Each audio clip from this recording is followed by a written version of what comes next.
কি বিচার হবে না? বিচার কিন্তু বিএনপির ভারপ্রাপ্ত চেয়ারম্যান চায়, আপনারা চান, আমরাও চাই। সেটার কি জানেন?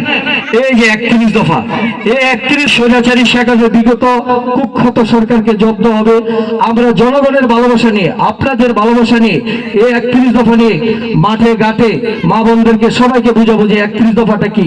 এই 31 দফার আদলে আগামীতে দেশ চলবে যদি বিএনপি ক্ষমতায় আসে।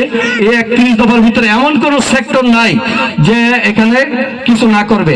স্বাস্থ্য খাত বলেন, সুরক্ষা, যে মা বোনরা আছে, এখানে নারীর মর্যাদা সুরক্ষা, ক্ষমতায়নের যথাযথ পদক্ষেপ গ্রহণ করা, নারীর ক্ষমতা নিশ্চিত করার লক্ষ্যে সুনির্দিষ্ট কর্মসূচি গ্রহণ করা হবে।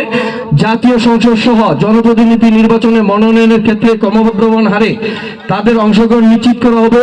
স্থানীয় সরকার ব্যবস্থা নারীর প্রতিনিধিত্ব বৃদ্ধির পদক্ষেপ নেওয়া হবে। পরিবার, সমাজ ও স্বনির্ভরতা অর্জনের মানুষের ভালোবাসা নিয়ে, আপনাদের ভালোবাসা, আপনাদের গরিব মানুষের পারে ইসলাম মানুষের প্রত্যেকটা ইউনিয়নে, আমাদের ইউনিয়নে দিয়েছেন, তার ধারাবাহিকতায় কৃষক দলের মাধ্যমে, আপনাদের মাধ্যমে আমি ওই ওয়ার্ডে কম্বল দিব। এখানে প্রায় 300-র মতন কম্বল দিছে একটা ওয়ার্ডে, তা আমার ওয়ার্ডে আমি দিতেছি। তা ওনার জন্য, ইসলাম মান্নান সাহেবের জন্য আল্লাহ পাক জানে ওনাকে ভালো রাখে, সুস্থ রাখে এবং আপনাদের পাশে সবসময় সেবা করতে পারে।